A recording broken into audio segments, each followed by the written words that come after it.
Good morning, students. You all are welcome to Rajmadhav Vidya Vihar, Standard 12 Commerce, Subject Accountancy, Chapter number 1, Introduction to Partnership. In this chapter, first, we discussed about its theoretical topics. So, in theoretical topics, first we discussed about meaning and definition of partnership. So, here Section 4 of the Indian Partnership Act 1932 defines partnership as partnership is the relation between the persons who have agreed to share the profit of a business carried on by all or any one of them acting for all. So here this is the definition of partnership in Indian Partnership Act 1932. Okay तो सबसे पहले आपको ये definition clear करनी है, definition ध्यान में रखनी है. नेक्स्ट, तो यहाँ पर ये भी पता चलता है कि the person who enter into such relationship are individually called partners and collectively a firm. मतलब जो भी व्यक्ति इसमें जुड़ेगा वो इंडिविजुअली पार्टनर कहलाएगा और कलेक्टिवली उसको हम कहेंगे फर्म कहेंगे.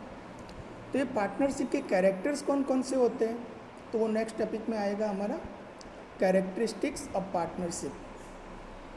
सो here number 1 characters of partnership में नंबर 1 में है creation by contract. So partnership emerge through agreement. Partnership agreement can be in written और oral form, but written form is desirable and advisable. So partnership always create by contract. ये contract written में भी हो सकता है, oral में भी हो सकता है. सेकंड है profit objective. Partnership firm forms to earn and distribute profit. अच्छा, पार्टनरशिप फर्म किस लिए बनती है, तो प्रॉफिट अर्न करने के लिए और डिस्ट्रीब्यूट करने के लिए. द डिस्ट्रीब्यूशन ऑफ प्रॉफिट और loss is done amongst partners in their predetermined proportion. As per partnership act, profit और loss is distributed in equal proportion if no provision is made in the contract. Next आगे जाते हैं. Third उसका character है legal business. So partnership firm is form to do a legal business. इसका मतलब ये है कि जो भी इलीगल टाइप के बिजनेस है, मतलब अगर कोई बिजनेस कोई स्टेट में बैन है तो वो जो बिजनेस है उसमें पार्टनरशिप नहीं हो सकती. ओके, उसके बाद नेक्स्ट है एजेंट ऑफ ईच अदर. अब एजेंट ऑफ ईच अदर में क्या लिखा है, तो the business of partnership firm is run by all the partners or any one of them for all or more than one partner, thus each partner is an agent of each other. Next character है number of partners. The section 464 of the Companies Act 2013 empowers the government to prescribe maximum number of a partner in a firm subject to maximum of 100. The government has prescribed maximum number of partners in the firm to be 50 by rule number 10 of the Companies Miscellaneous Rules 2014. Next character उसका रहेगा unlimited liabilities. So as per the Partnership Act, partnership are responsible to pay business obligations from their personal property when the firm does not have sufficient asset to pay liabilities of the business. Every partner individually and collectively is responsible to the partnership firm. Therefore, the liability of each partner is unlimited here. Next है उसका last point है ownership and management of firm. So partners are owners of business and they do the management of business. The management of business is done either by all partners or by one partner or by more than one partner. तो ये जो आपने 7 points देखे वो characters थे partnership के। आगे partnership deed जब बनती है रिटर्न में तो आपको खाली इतना ध्यान में रखना है कि उसमें कौन कौन से पॉइंट इंक्लूडेड होते हैं, which points are included in partnership deed. उसके हेडिंग्स आपको ध्यान में रखने हैं। तो हेडिंग्स में एक बार पढ़ लेता हूँ, आप ध्यान रखना। पार्टनरशिप डीड जब रिटर्न होती है तो उसमें सबसे पहले डिटेल्स ऑफ पार्टनर्स होती है, मतलब पार्टनर्स के नाम, address, what ever. Details of firm होती है, टाइप्स ऑफ बिजनेस होता है, कमेंसमेंट ऑफ पार्टनरशिप, मतलब कब से पार्टनरशिप कमेंस हो रही है, स्टार्ट हो रही है, उसकी डेट, पार्टनरशिप में कितनी कैपिटल होगी उसके बारे में, कैपिटल पे कितना इंटरेस्ट दिया जाएगा उसके बारे में लिखा जाता है। पार्टनरशिप में ड्राइंग्स के क्या क्या रूल्स होंगे, ड्राइंग पे कोई इंटरेस्ट लिया जाएगा या नहीं लिया जाएगा उसके बारे में भी रिटर्न में लिखा जाता है। Distribution of profit and loss, कैसे डिस्ट्रीब्यूट करेंगे, कौन से रेशियो में डिस्ट्रीब्यूट करेंगे उसके बारे में भी क्लियर किया जाता है। Salary, bonus, commission and remuneration to the partners, तो अगर कोई पार्टनर एक्टिव पार्टनर है और उसका पूरा टाइम पार्टनरशिप को देता है तो उसको कोई सैलरी दी जाएगी या कोई बोनस दिया जाएगा या नहीं दिया जाएगा। अगर वो सेल ज़्यादा करता है तो उसको कमीशन मिलेगा या नहीं मिलेगा उसके बारे में भी यहाँ पर आपको क्लियरिटी करनी पड़ती है।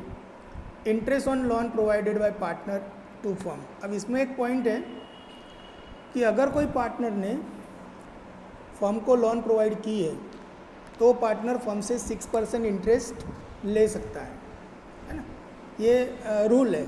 The rate of interest is to be mentioned in the partnership deed when any partner has lended a loan to the firm if no provision is made in the partnership deed as per the partnership act 6% per annum interest will be paid on the loan given by the partner. मतलब minimum उसको 6% interest मिलना चाहिए, अगर deed में उससे ज़्यादा लिखा है तो ज़्यादा मिल सकता है। उसके बाद गुडविल का पॉइंट है। गुडविल, अगर पार्टनरशिप में कोई नया पार्टनर एंटर होता है तो कितनी गुडविल कैसे काउंट की जाएगी, एडमिशन के टाइम पे क्या क्या रूल्स होंगे, रिटायरमेंट के टाइम पे क्या क्या रूल्स होंगे, अगर कोई पार्टनरशिप फर्म को डिसॉल्व किया जाता है तो उस टाइम पे क्या प्रॉब्लम आने वाली है, उसका सॉल्यूशन क्या होगा, तो सब पॉइंट यहाँ पर पार्टनरशिप डीड में पहले से डिस्क्राइब कर देते हैं। ओके, उसके बाद आपको देखना है प्रोविज़न ऑफ इंडियन पार्टनरशिप 1932। अगर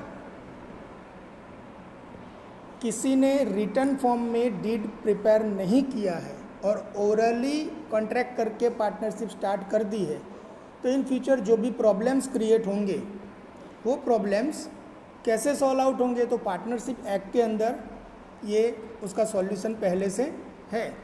जैसे कि इसमें लिखा है कि the following provisions of partnership act 1932 will be applicable if no partnership deed is prepared और no clarification is made in the partnership deed.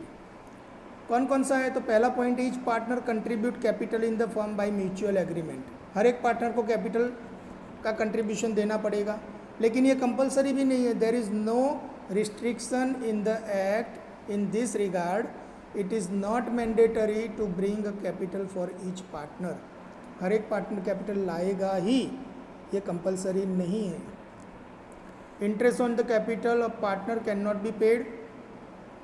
The distribution of profit and loss would remain in equal proportion. Interest on drawing of the partner can not be charge. Salary, bonus, commission और remuneration can not be paid to the partners. 6% per annum interest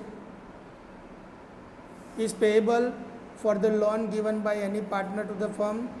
And last, in case of any reasonable expense incurred by the partner for the firm, the partner has the right to reimburse it.